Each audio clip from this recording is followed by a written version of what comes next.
우리의 그 신앙 여정은요, 피할 수 없는 싸움이다 라고 이제 여러분들과 말씀을 나누었죠.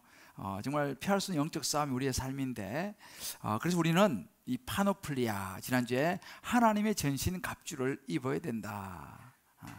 하나님의 전신갑주 6가지를 우리가 나누었습니다. 진리의 허리띠, 의의 흉배, 구원의 투구, 복음의 신발, 믿음의 방패를 들고 성령의 검 곧 하나님 말씀을 가지고 우리가 하나님의 전신갑주를 입어야 된다. 이 전신갑주를 입지 않고는 사단이가 쏘아대는 불화살을 견딜 사람이 없다 라고 하는 것을 우리가 지난주까지 보았습니다.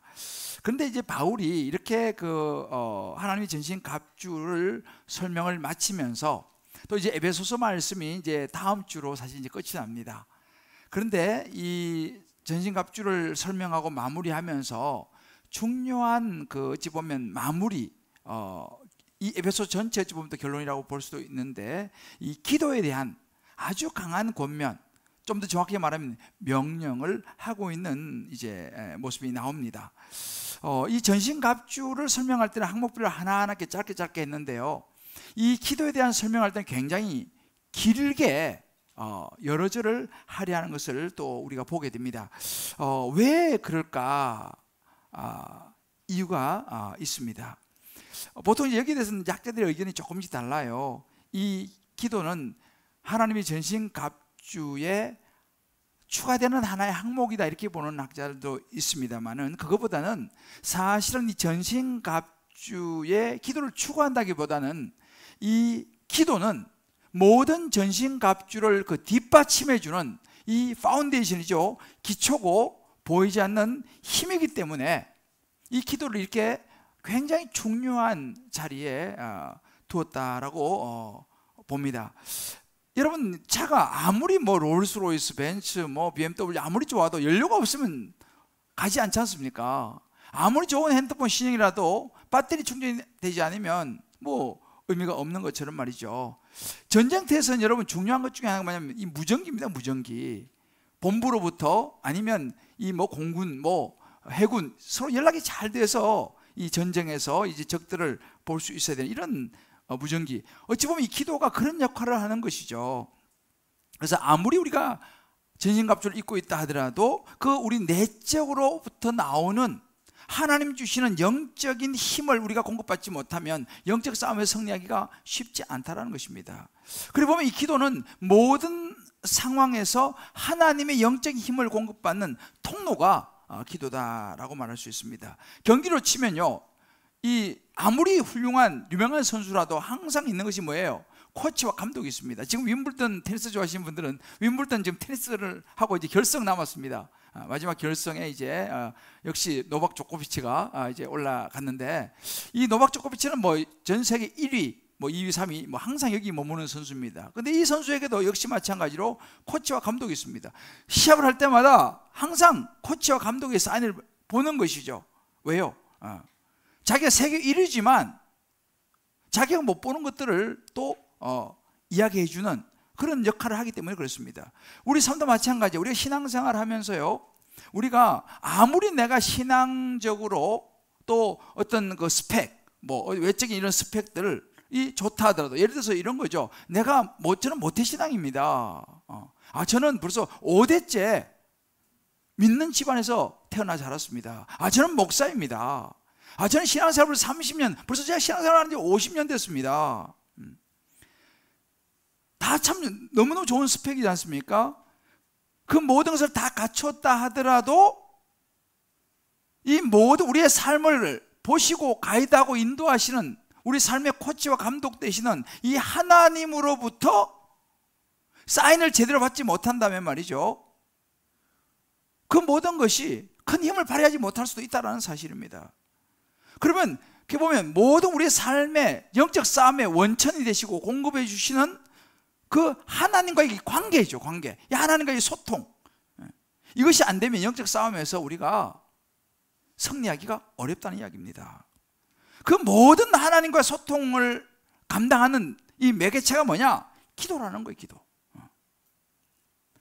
여러분, 이 기도가요 얼마나 중요한지, 예수님을 우리가 이렇게 보면 예수님은 하나님의 아들이지 않습니까? 그럼에도 불구하고 육신이 입고 이 땅에 오셔서 사시면서 예수님의 모든 삶과 사역을 보면요, 이 기도가 얼마나 중요한지 아주 분명해집니다.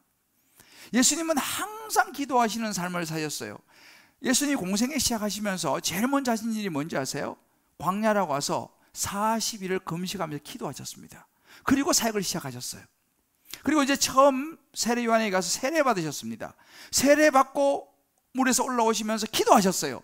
기도할 때에 하늘이 열리면서 하나님의 음성이 들립니다. 이는 내 사랑하는 자여 내 기뻐하는 자다 라는 음성이 들립니다. 예수님께서요 12제자를 부르셨어요. 12제자를 부르시기 전에 성경에 보면 밤이 맞도록, 우리만 철야기도 하셨습니다. 밤이 맞도록 밤새도록 기도하시고 내려오셔서 12제자를 부르셨어요. 예수님께서 하시는 모든 사역 중에 제자들을 부르시고 산상수훈을 하실 때 마찬가지입니다. 너희는 이렇게 기도하라 라고 제자들에게 제일 먼저 이렇게 기도를 가르쳤습니다. 그게 주기도문 아니겠습니까? 예수님의 많은 이적들을 행하실 때 마찬가지입니다. 항상 기도하셨어요. 여러분 잘 아시죠? 오병이어 기적. 오병이어도 마찬가지입니다. 보리떡 5개 물고기 2마리를 가지고 축사를 먼저 하셨습니다. 먼저 기도하셨어요. 그리고 떼어주시니까 놀라운 이적이 나타났죠. 예수님께서 십자가에 달려서 우리를 위해서 십자가에 죽으시고 부활하시는 이 모든 일을 앞두고 예수님은 겟세마네 동산에 올라가셔서 기도하셨습니다. 땀이 땅에 떨어지는 핏방울이 되시 간절히 예수님 기도하셨습니다. 그리고 예수님께서는 십자가 질 수 있는 힘을 얻으셨어요. 그리고 난 다음에 이제 십자가를 지셨습니다. 십자가를 지시고 마지막 운명하시기 전까지 예수님 뭘 하신지 아세요? 마지막에 하신 말이 이 말씀이었습니다. 아버지여 내 영혼을 아버지께 부탁하나이다. 기도하셨어요. 그리고 운명하셨습니다. 여러분 보세요. 이것이 예수님의 삶이었습니다. 예수님은 하나님의 아들이셨음에도 불구하고 육신을 입고 이 땅에 오셔가지고 그의 모든 삶의 고비고비에 항상 기도하셨습니다. 새벽 미명에 늘 기도하라고 하셨습니다. 습관을 따라 기도하라고 하셨습니다. 이게 성경에 보면 너무너무 많이 나타납니다. 기도는 예수님의 힘이었다는 사실이죠. 그래서 영적인 싸움, 이 파노플리아, 하나님의 전신 갑주를 이야기하면서 이 마무리에 사도 바울은 이 사실을 알기 때문에 이 마지막에 기도라고 하는 카드를 딱 꺼내들었어요. 에베소서 6장을 마무리하면서 에베소 성도들에게 마지막으로 꺼내던 카드가 기도라고 하는 카드였어요. 전신 갑주를 완성하는 자리, 영적 싸움의 핵심에는 뭐예요? 기도가 있다는 것을 보여주었습니다. 자, 이렇게 기도는 중요했습니다. 이렇게 중요한 기도를 신앙생활하는 저와 여러분은 어떻게 생각하고 계십니까? 이 중요한 기도를 저와 여러분은 어떻게 활용하고 있나요? 제가 이 말씀을 준비하면서 한 자매에게 이 기도에 대해서 좀 리서치를 좀 부탁을 했어요. 근데 생각보다 기도에 대한 리서치는 별로 없었어요. 근데 이 자매가 제게 이렇게 했습니다. 목사님, 솔직하게 제 개인 기도에 대해서 좀 말씀을 드려도 될까요? 하고 자기 이야기를 해줬어요. 고등학교 때부터 장로교를 15년을 다녔지만 특별 새벽 기도 기간에 새벽 기도를 간 거 외에는 기도한 적이 거의 없었다는 거예요, 자기는.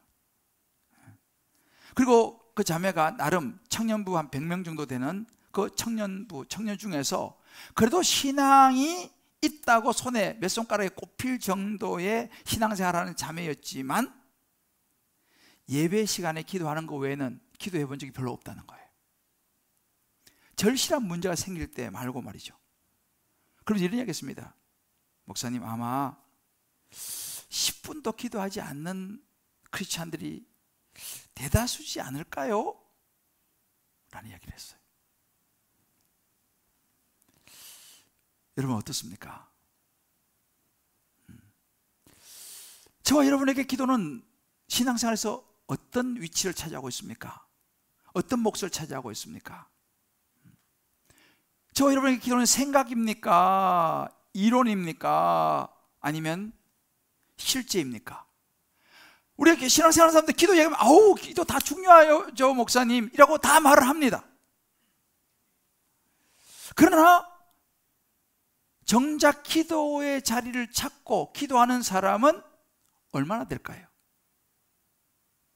제가 이 말씀을 묵상하다가 떠오른 그 찬양 가사가 있었어요. 아마 여러분 들어보셨을 거예요. 이런 찬양 가사입니다. 많은 이들 말하고 많은 이들 노래는 하지만 정작 하지 않는 길, 두려운 생각보다 많이 힘들고 험한 길보단 그저 말로만 가려기에 점점 멀어져만 가네 내게 생명 주었던 그 길이라고 하는 찬양의 가사가 있어요. 제가 그 가사를 떠올리면서 저에게 이런 느낌으로 다가왔어요. 많은 이들 말하고 많은 이들 이야기는 하지만 정작 하지 않는 기도, 많이 힘들고 어려운 기도보단 그저 말로만 신앙생활을 하려기에 점점 하나님과 멀어져만 가네 우리에게 생명 주었던 그 길. 제게는 이런 느낌으로 이 가사가 이번에 다가왔습니다. 여러분 어떠세요?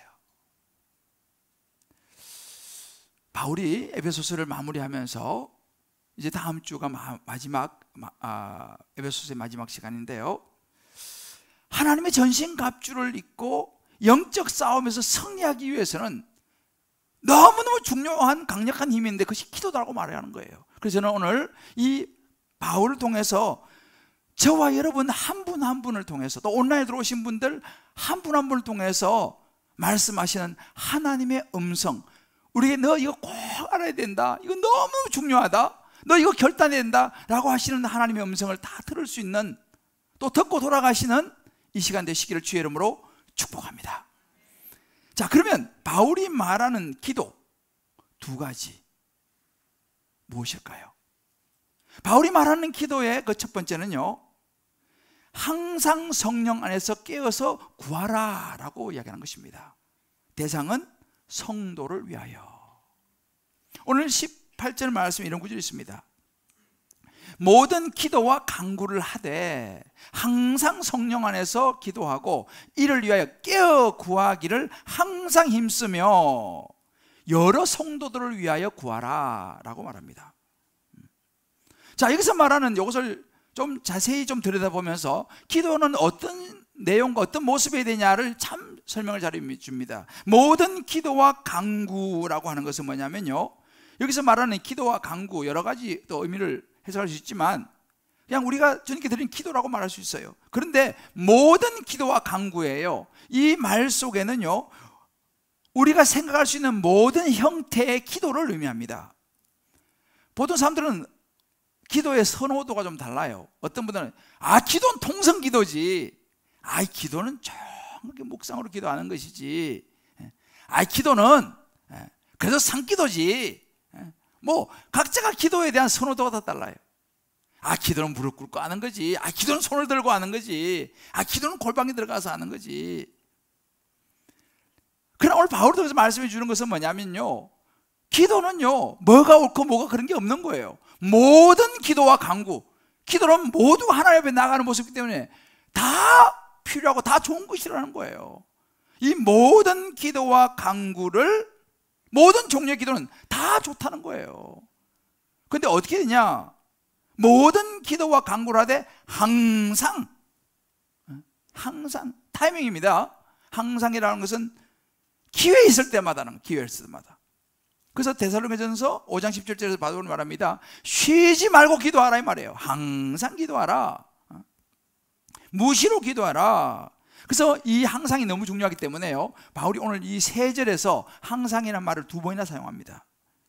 그만큼 기도가 지속적으로 기도하는 게 중요하다는 거예요. 가끔씩 그냥 한 번씩 어쩌다가 아니라 항상 기도해라. 그래서 바울도 빌립보서 1장 4절에 보게 되면 이 빌립보 성도들을 향해서 이렇게 말합니다. 간구할 때마다 너희 무리를 위하여 기쁨으로 내가 항상 간구함은, 바울은요 항상 빌립보 성도들을 위해서 늘 기도한다 이 말이에요. 그러니까 이 에베소 성도를 향해서 항상 기도해야 된다라고 말합니다. 왜 항상 기도해야 될까요?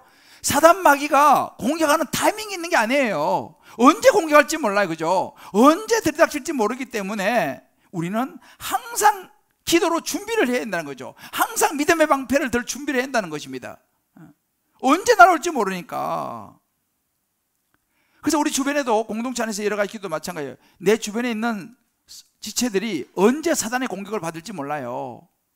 그러니까 항상 기도로 준비를 했다가 혹시 내 옆에 있는 내 남편이 혹은 내 아내가 내 자녀가 공격받으면 빨리 믿음의 방패로 보호해 줘야 한다는 사실이죠. 그 예수님도 습관을 따라 기도하셨지 않습니까? 늘 기도하셨지 않습니까?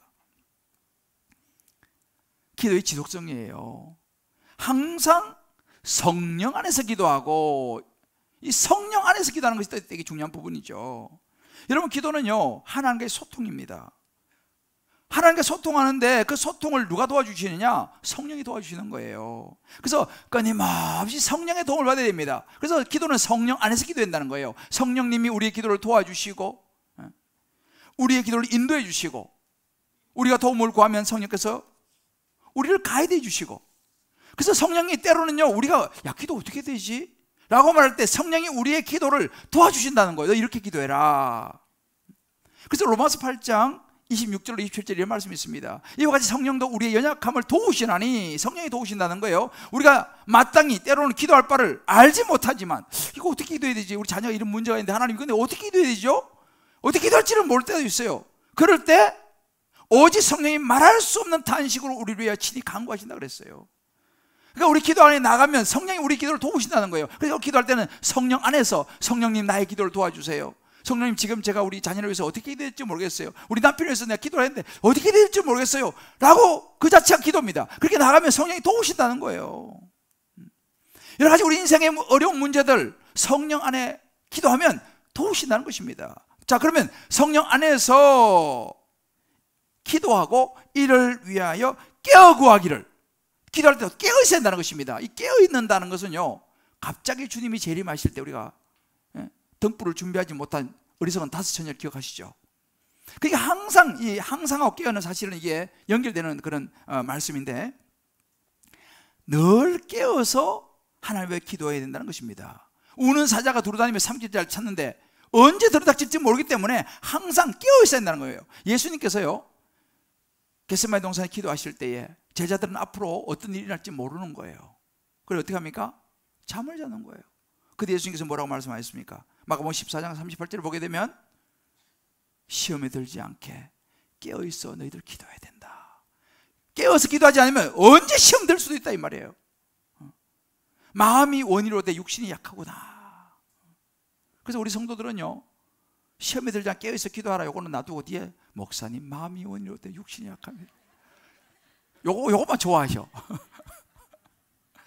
근데 여러분 주님께서 시험에 들지 않도록 깨어서 기도해야 된다. 자, 우리 서로 이렇게 축복합시다. 앞부분을 보셔야 됩니다. 깨어 기도해야 되는 거예요. 깨어 기도해야 되는 거예요. 사단이 언제 공격할지 모르지만 항상 경계를 놓치면 안 된다는 것입니다. 그러니까 우리 삶의 항상 모든 순간에 우리가 기도해야 된다는 사실이죠. 이런 모습으로 모든 기도와 간구를 할 때 항상 성령 안에서 기도하고 이를 위하여 깨어 구하기를 항상 힘써야 되는 거예요. 여러분 기도는요 힘을 써야 되는 것입니다.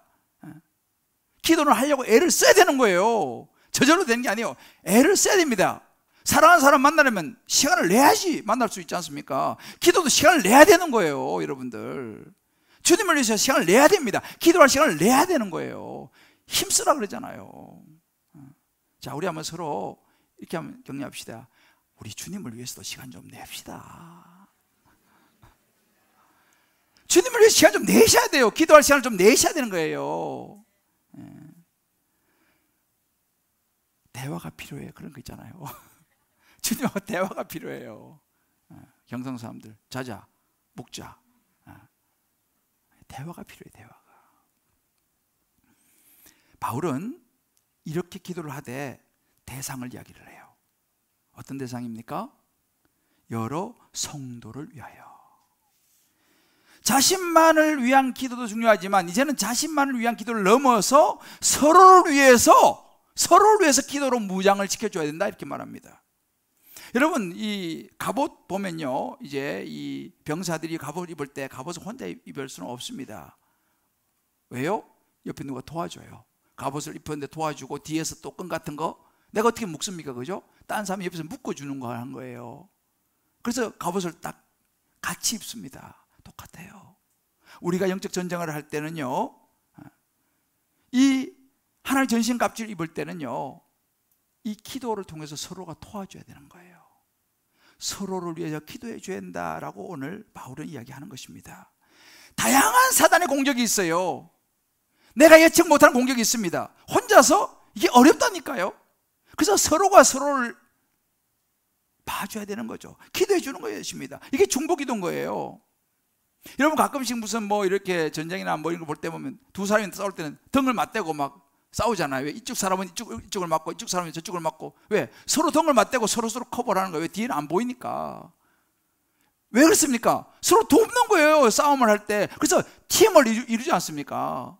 혼자서 힘이 드니까 혼자서 다 시야가 다 나오질 않아요, 각도가. 그러니까 이쪽에 옆에 또 서기도 하고 뒤에 서기도 해가지고 서로가 서로를 위해서 안 보이는 각도를 커버해 주는 거예요. 이게 전쟁이지 않습니까? 이게 싸움이지 않습니까?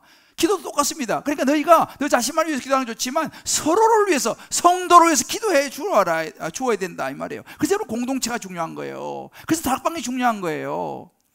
아마 여러분들 가끔 그럴 때가 있어요. 아우, 나는 막 조용히 그냥 신앙생활하고 싶어.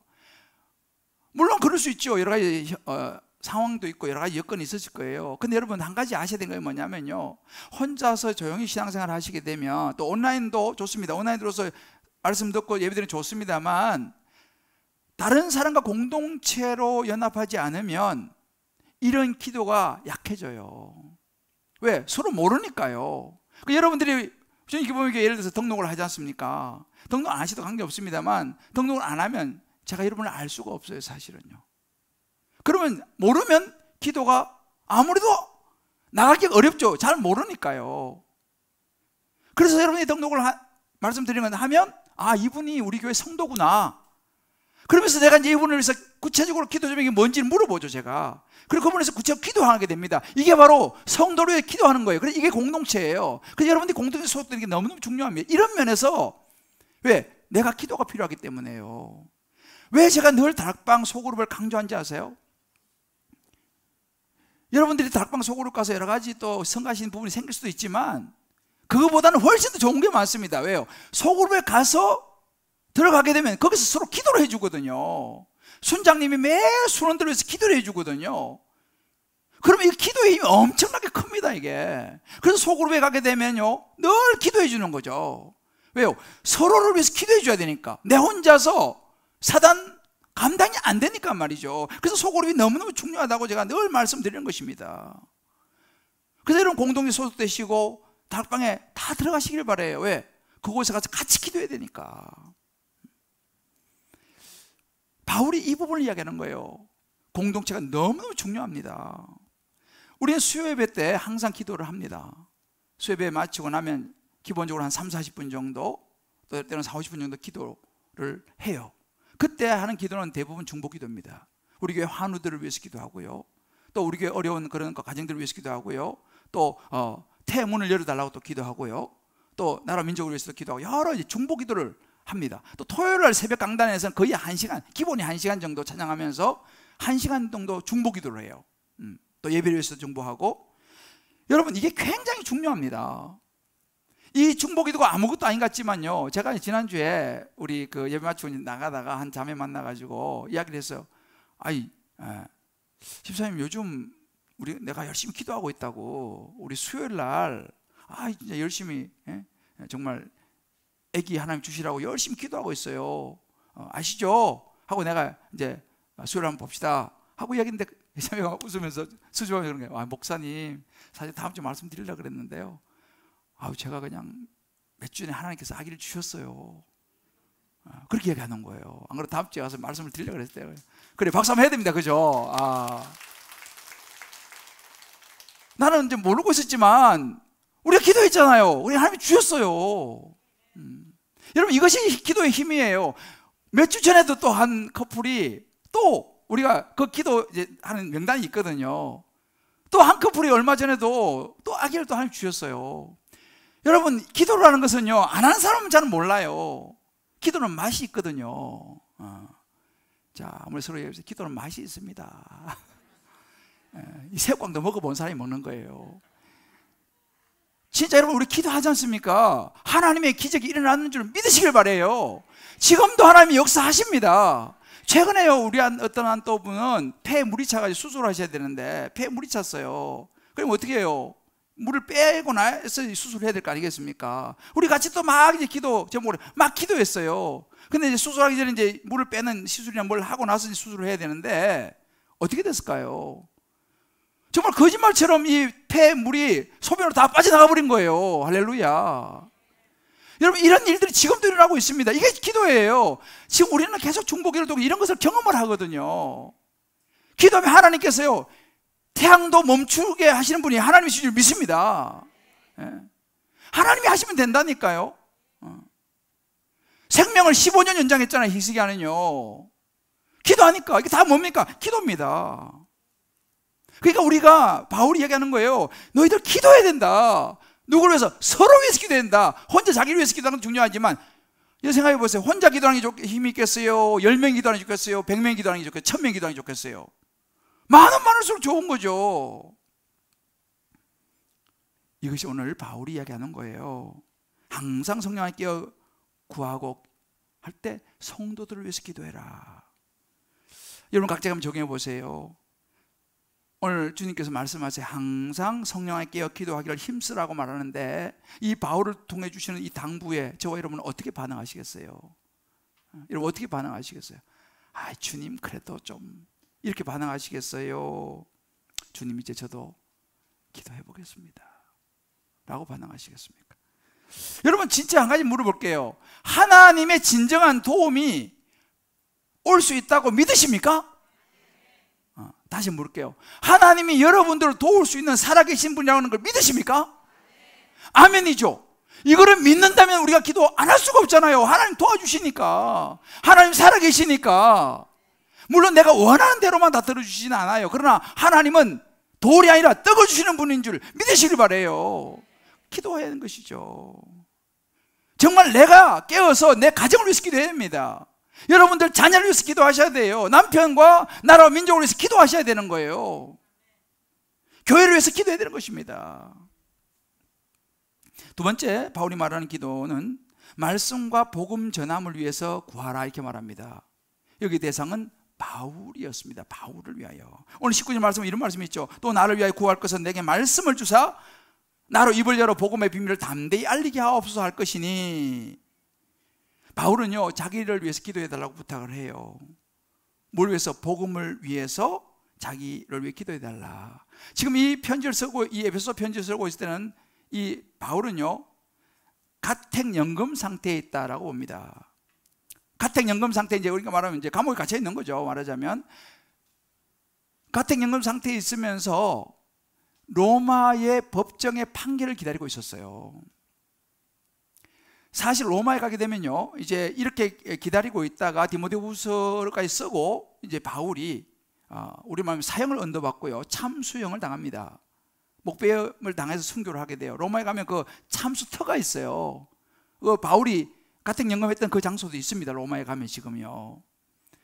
그런 상황에서 또 바울은 복음 전하는 것을 멈추지 않았어요. 사도행전 28장 30절 31절을 말씀 보게 되면 바울이 온 이태를 자기 셋집에 머물면서 자기에게 오는 모든 사람, 이게 지금 이제 가택연금 상태죠. 모든 사람을 다 영접하고 하나님 나라를 전파하여 주 예수 그리스도에 관한 모든 것 담대하게 거침없이 가르치더라, 이렇게 이야기합니다.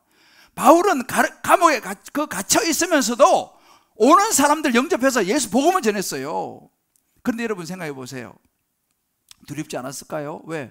언제 판결 나가지고 죽을지도 몰라요. 그러니까 바울이 오늘 이 말씀에도 보면요, 두 번이나 담대함의 단어를 두 번이나 써요. 19절에서도 20절에도 담대함 두 번이나 얘기하거든요. 이 말은 뭐예요? 두려움이 있다는 거예요. 자기가요.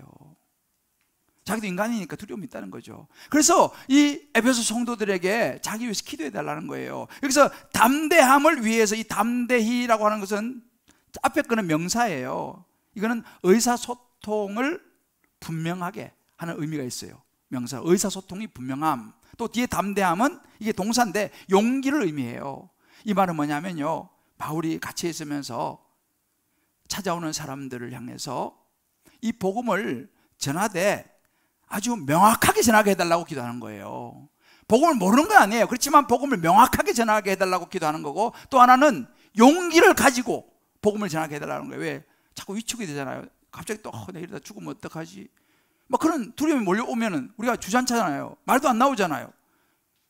막 낙심이 되고 이러면 안 되잖아요. 그래서 내가 용기를 잃지 않도록 나를 위해서 기도해 주세요 라고 바울이 지금 부탁하고 있는 거예요. 그러니까 이 메시지의 명확성과 용기에 대한 이 부분을 부탁하고 있는 거예요. 바울은 알았어요. 이 말씀의 원천, 공급이 하나님이 하신다는 걸 알았기 때문에 그 하나님께 기도해 달라고 부탁을 하는 거죠. 나를 위하여 말씀을 주사. 말씀을 주시는 분은 하나님이라는 거예요. 복음의 비밀, 담대히 알게 하시는 건 하나님이라는 거예요. 그래서 여러분, 나를 위해서 그 기도해 달라는 거예요. 여러분, 출애굽기 4장 12절에 보면 그런 구절이 있어요. 하나님께서 모세에게 이렇게 말씀하세요. 이제 가라. 내가 내 입과 함께 있어서 할 말을 가르쳐 주겠다. 이건 굉장한 용기였죠. 왜? 하나님께서 내가 네 입이 되어서 할 말을 내가 가르쳐 주겠다. 가라. 걱정하지 말고 바로 왕에 가라. 이런 하나님 주시는 용기와 말씀을 바울이 받기를 원했어요. 예수님도 마찬가지예요. 누가복음 21장 14절 15절 보게 되면요, 이 세 번역으로 보면 그러므로 너희는 변호할 말을 미리 생각하지 않도록 명심하라. 미리 너무 생각하지 말라는 거예요. 왜? 나는 너희가 모든 대적자들을 맞서거나 반박할 수 없는, 그들이 반박할 수 없는 구변과 지혜를 너에게 주겠다. 내가 너에게 할 말 주겠다. 걱정하지만 너무 염려하지 말고 담대하라. 하나님께서 약속하시는 거거든요. 그러니까 이러한 담대함이, 이런 하나님 주시는 이런 담대함이 생기도록 자기를 위해서 기도해 달라는 거예요. 이 기도가 너무너무 중요한 것입니다. 정말 복음을 위해서 우리가 기도해야 돼요, 여러분들요. 지금요, 제가 그 통계를 보니까 2021년도 작년이에요. 작년 기준에 예장 통합에서 교세통계위원회가 지금 성도들의 분포도를 그 통계를 냈어요. 그런데 작년 기준으로 보니까 이 예장 통합 같은 경우는 교회 구성원들을 보니까요, 성도들 작년이 21%, 그리고 청년이 2.2%, 청소년 다음 세가 3.8%였어요. 지금 이 정도, 이게 우리 현 주소입니다. 작년이 21%예요. 그런데요, 청년이 2.2%예요. 교회 구성원들을 보면요. 이제 갈수록 청년이 줄어듭니다. 우리 교회는 그래도 감사하게 청년들이 늘고 있어요. 그렇지만 청년이 줄어들어요. 다음 세대 3.8%예요. 여러분, 미전도 종족이라는 말 들어보셨죠? 미전도 종족. 미전도 종족이라는 것은 아프리카에 복음화가 2% 미만을 미전도 종족이라고 그래요. 복음화가 나라에 2% 미만이다. 그건 미전도 종족이라고 그래요. 그런데 지금 우리나라가요, 청년들이요, 미전도 종족으로 육박하고 있어요, 지금요. 이거 심각한 거예요. 저와 여러분이 복음을 위해서 기도해야 될 줄을 믿습니다. 이 잠실에 지금요, 이제는 여러분 주변에 예수 믿는 사람보다 안 믿는 사람 훨씬 많죠. 청년들요, 제가 놀란 게 우리 애들 물어보니까 자기 친구들 중에 예수 믿는 사람 한 명도 없대요. 점점 이렇게 되고 있어요. 누가 이것을 감당해야 될 것이냐? 전 주님 기쁨의 교회가 이 사명을 가지고 복음을 전할 줄을 믿습니다. 저는 이 기도를 하고 있는 거예요. 다음 세대 우리가 살려야 됩니다. 오병이를 통해서 다음 세대를 살려내야 되는 거예요. 안 그러면 미전도 종족된다니까요. 내게 말씀을 주사, 바울이 내게 말씀을 주사 복음을 명확하게, 명쾌하게 전하게 기도해 달라는 거예요. 저는 이 기도를 매일 드려요, 사실은요. 매주 드려요. 제가 말하자면 토요일 날 강단 기도할 때 저는 정말 목숨 걸고 기도합니다. 왜요? 주일날 말씀을 전하기 위해서 제가 토요일 날 이제 마무리를 하잖아요. 금요일 하루 종일 기도원에서 제가 말씀 준비를 하고 밤에 내려와서 토요일 또 하루 종일 제가 말씀을 또 준비해요. 또 마무리하고 준비해요. 그런데 여러분, 설교 준비의 가장 핵심이 뭔지 아세요? 죄송하지만 제가 설교학 교수 한지 벌써 20년 다 돼가요. 여러분, 설교학 교수는 설교를 잘할까요? 엄청 부담스러워요, 그죠? 여러분, 근데 솔직히 말하면 설교가 교수라고 설교가 무조건 잘한 건 아니에요. 설교의 핵심 비법은 뭐냐면 하나님이 주셔야 되는 거예요. 하나님이 주셔야 되는 거예요. 물론 이론은 제가 이제 뭐 공부를 했으니까 벌써 제가 영국에서 10년, 한국 와서 벌써 20년 가까이 지금 학생들 가르치니까 이론은 뭐 대충 알 거 아니겠습니까? 그럼 여러분 이론 가지고 되지 않습니다. 하나님이 주시는 게 있어야 되는 거예요. 그리고 아무리 내가 이야기를 하더라도 여러분이 못 알아들으면 의미가 없는 거예요. 그래서 저는 그걸 계속 기도하는 거예요. 하나님, 제가 설교를 준비하고 성도를 전할 때에 우리 성도님들이 꼭 알아듣게 해주시고, 졸더라도 주무시는 분들까지도 주님 은혜를 주십시오. 저 그런 기도 하는 거예요. 근데 정말 확실한 팁이 뭐냐? 하나님께서 주시는 게 있어요. 갑자기 생각나게 하는 게 있어요. 갑자기 칼럼을 갑자기 내가 읽는다든지, 갑자기 누가 이야기한다든지, 갑자기 떠오른다든지, 이런 것이 하나님의 팁이에요. 그래서 저는 마지막까지 기도하는 거예요. 왜? 이게 필요하니까. 바울이 지금 이 기도하는 거거든요. 하나님 내게 말씀을 주사 복음을 전해요. 복음은 다 아는 거잖아요, 그죠? 그러나 아는 것보다도 이것을 적재적소에 명확하게 전달해야 되거든요. 지금 바울이 말하는 말씀이 이건 로고스예요. 이 로고스라는 말씀은 법정이라든지 때로는 집회라든지 이런 쪽에서 자기 이야기를 하는 것을 이야기합니다. 뭐예요? 장소와 때와 사람에 따라서 그 메시지를 적절하게 전달해야 되는 거거든요. 이게 되게 중요한 부분이에요. 여러분 저를 위해서 기도할 때요, 그렇게 기도해 주셔야 돼요. 하나님, 우리 목사님이 정말 1, 2, 3, 4부 또 그 상황에 따라서 적절하게 복음을 명확하게 잘 전하게 하여 주옵소서. 이렇게 여러분 기도해 주셔야 돼요. 이것이 지금 바울의 기도거든요.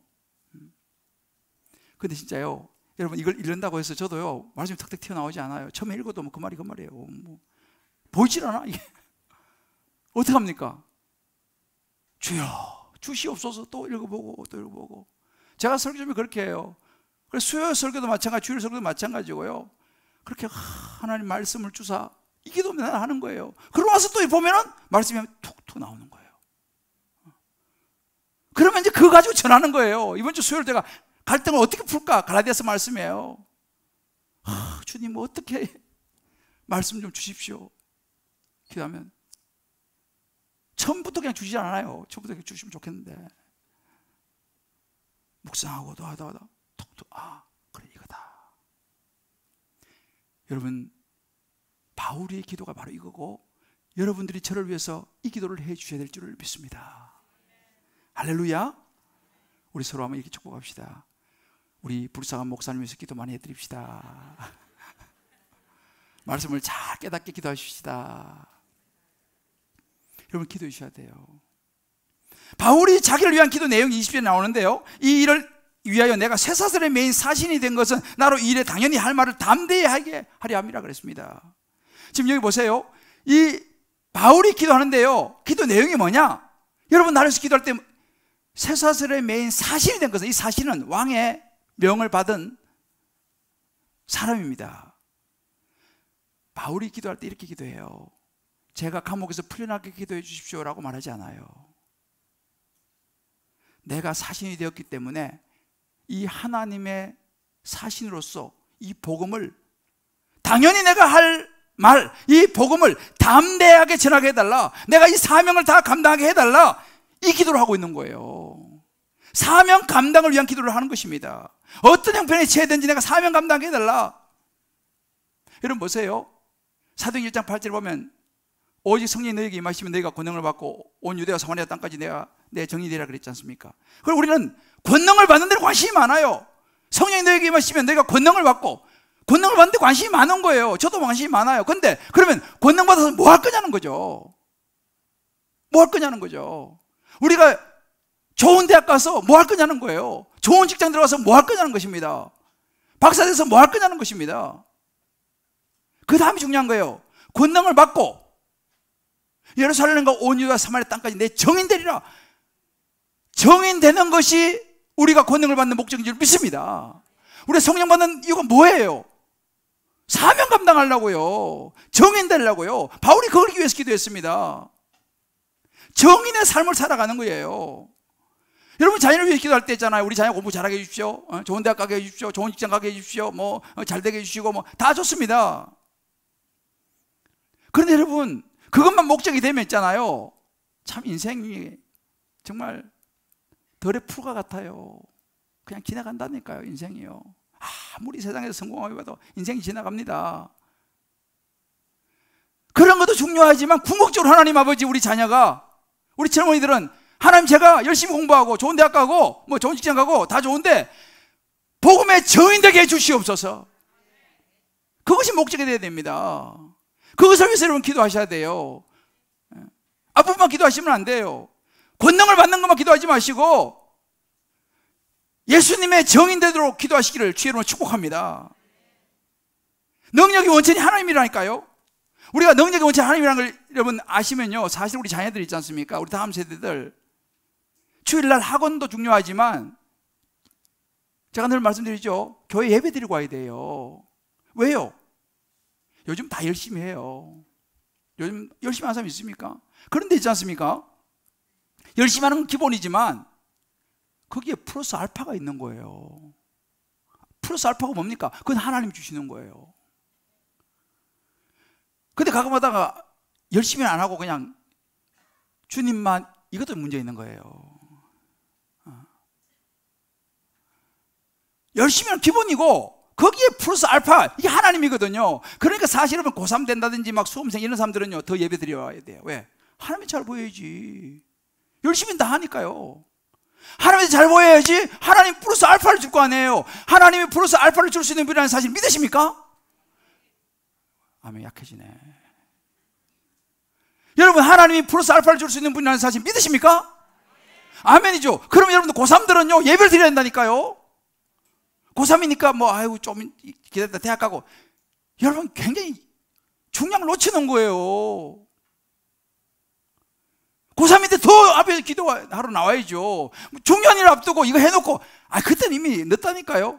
중요한 일을 앞두고 있으니까 기도하러 나와야죠. 왜? 누구 이제 하나님 의지해야 되지 않습니까? 그래서 사실은요 수험생들은요 정말 기도 자리에 나와야 돼요. 그 사람이 지혜로운 사람이에요. 존 번연이 이렇게 하겠습니다. 기도는 죄를 멈추도록 이끌지만 죄는 기도를 멈추도록 유혹할 것이다 그랬어요. 사랑하는 성도 여러분, 우리 기도를 회복해야 됩니다. 할렐루야. 존 낙서 그랬어요. 기도하지 않는 한 민족보다 기도하는 한 사람이 강하다 그랬어요. 우리 하나님께 시간 내야 하셔야 돼요. 하나님께 부르짖을 시간을 내셔야 된다니까요. 사무엘상 12장 23절에 말합니다. 사무엘 선지자가 나는 너희를 위해 기도하기를 쉬는 죄를 여호와 앞에 결단코 범하지 아니하고, 기도하지 않는 거 죄라는 거예요. 여러분 자녀를 위해서 기도하지 않는 거 그거 죄입니다. 자녀를 위해서 기도하셔야지. 여러분들이 좋은 선생만 붙여주는 것도 중요하지만 하나님 앞에 여러분들 기도하셔야 돼요. 새벽을 자녀를 위해서 깨우셔야 됩니다. 이번 방학 때 여러분들이 이제 18일부터 성령 통독 새벽이에요. 현장에도 오시든 집에서 하시든 이번 여름에 여러분들 자녀를 위해서 한번 작정 기도 한번 해보세요. 남편을 위해서, 진로를 위해서 한번 기도해 보세요.